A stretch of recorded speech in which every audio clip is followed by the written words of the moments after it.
Hi everybody, it's Nadia here again, and I'm bringing to you my top 10 foundations, high-end and drugstore.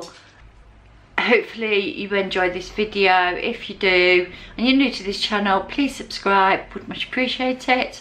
So I thought to myself, what sort of foundations do I actually like? Now I've got normal to combination skin, and it's normal here, and in the T-zone it's oily. Even my eyelids are oily. So I was looking in my drawer and I was like, pick the best ones that I know are 100% spot on for my skin type. And I'm like, the ones that really stand out to me as well, so in formula, in longevity, in how it feels, do I feel cakey in it, you know, all them sort of things that you want from a foundation. So all these things came into play when I picked these products out. So the first one, that for my drugstore one, and this is the top one, my top one of drugstore, lasting RIMMEL lasting finish 25-hour breathable. This is amazing. This is so comfortable. I don't feel like I've got makeup on if it weren't for the lipstick and my mascara, but for my face I don't feel like I've got foundation on. This doesn't cake up on me. This doesn't do anything that I don't want it to do. You know, I don't understand about the breathable bit, but it is extremely brilliant foundation. So I'm in the colour 101 True Ivory. So that's the swatch on it, and it is a perfect shade match for me. It really, don't have to adjust anything on it. So basically that's the first one that I love. The second one is the Milani. The Milani. The next one is the Milani Concealing Perfect 3-in-1, and I've got this in the 01 Creamy Vanilla. Now with this one, I must admit I do have to use about 3 or 4 pumps to get the coverage that I require. But although I feel that I've got foundation on my skin, it's not cakey foundation. It's just nice, beautiful. And obviously as the day goes on, you see what I've got on today, I just don't feel it at all. But after an hour or so with this one, I feel the same. The colour shade is a little bit off for me compared to the last one, and it's more of a, it is still yellow, but it's definitely more of a darker foundation. I can still use it, I can still get away with it. It is one of my love affairs. So you can get everything that I'm saying to the UK, so it's all worth it in the end. So the next one that I would actually say is this RIMMEL Fresh Skin, and I've got the colour Soft Vanilla, and it's in a jar. The only thing I don't like about it is it's in a jar and you don't get as much product. No, you get 25mm, whatever, mil. And again, this colouring is a slightly darker, a bit like the Milani one. But again, with RIMMEL, they are so nice. And with this one, again, it's, you can't tell because of the fact that it's in a jar how much you're putting on. but I can tell you that it blends in like a dream. I absolutely feel like I've got nothing on my face, which is why I like it, but it can get a little bit, I lose it on my sort of parts that I lose my foundation. Not as much as some foundations I've done, but with this one it's a little bit, you know. Apart from this one, the Rimmel, these are in no particular order. This is my top one. The rest of them I would happily go between all of them. So yeah, and it is really good. Then I've got the KIKO in 05. This is light beige. They did colour match me in the shop and gave me 08. And then I was like, no, that is totally the wrong shade when I got home, because they'd already got foundation on. So they just sort of went further, like further down here and it was summertime. And this is amazing foundation.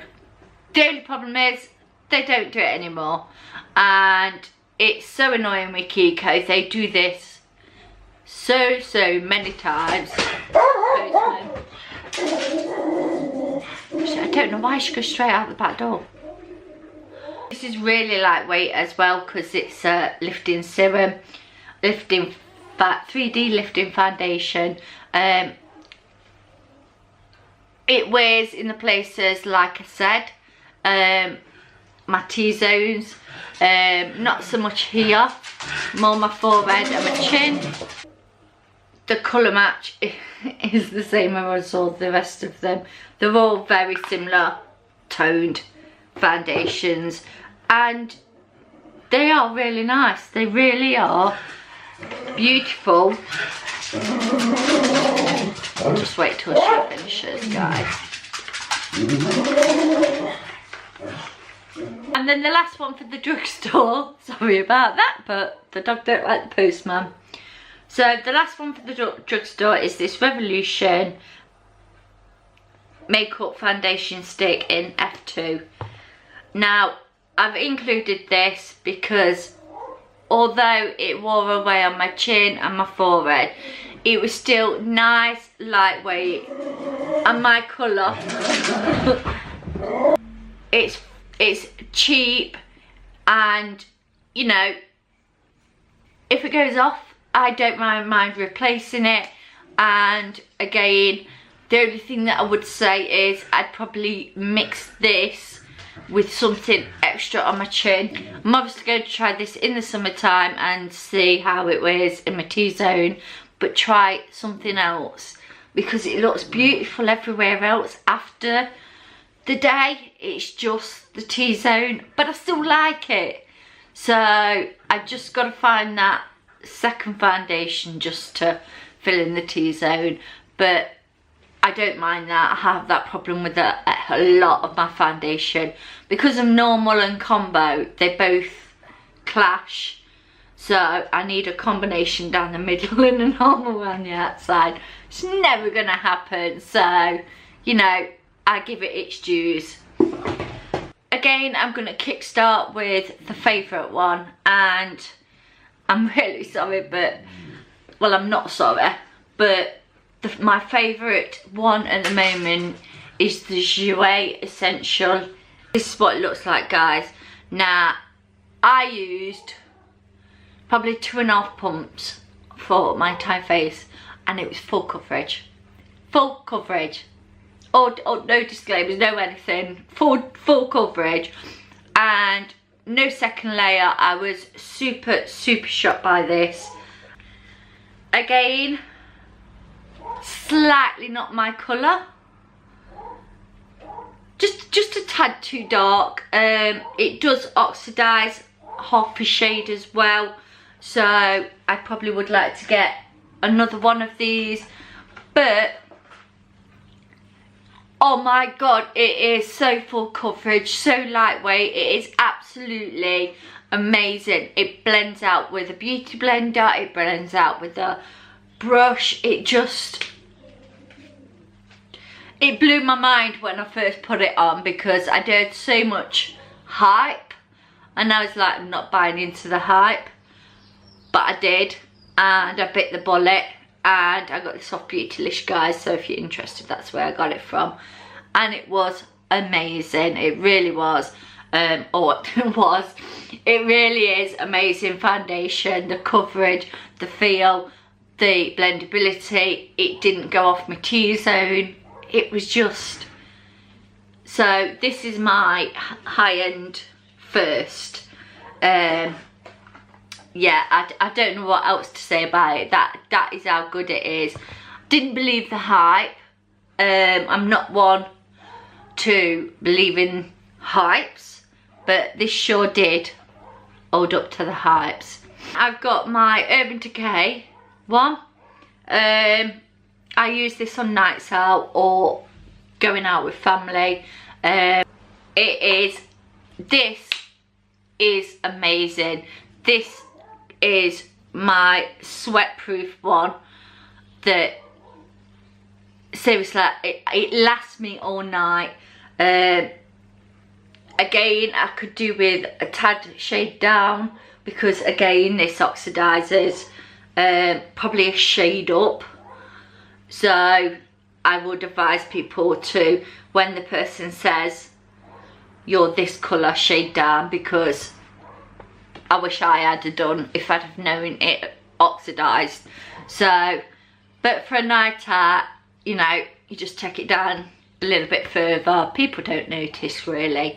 So, but it's beautiful.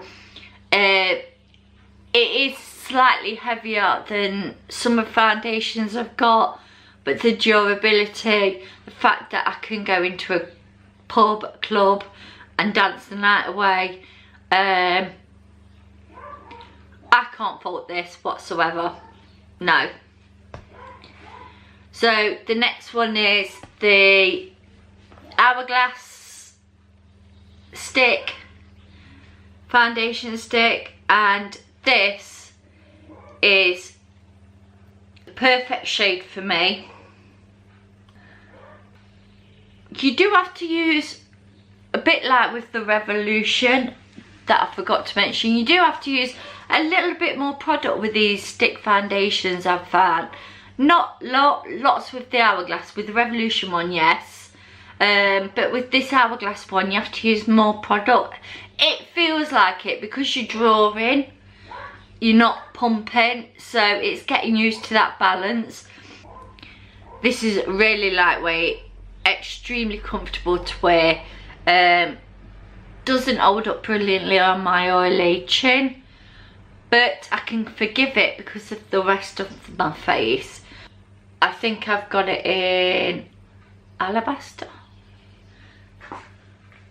Am I right? Yeah, Alabaster. So if you're similar colour to me, that's the one that I just went for. And I obviously I ordered this online at John Lewis. So yeah, again, it's a nice foundation. It's creamy. It's what you want out of a foundation. But like I said, the same with the other Revolution, I would like to find something just for here. The next one is the Tarte Rainforest of the Sea, and I've had, this is my second bottle of this. So as you can tell, it's a tad, not much, too dark. But when I actually bought the first one, it was summertime, so it fitted me lovely in the summertime. This is beautiful.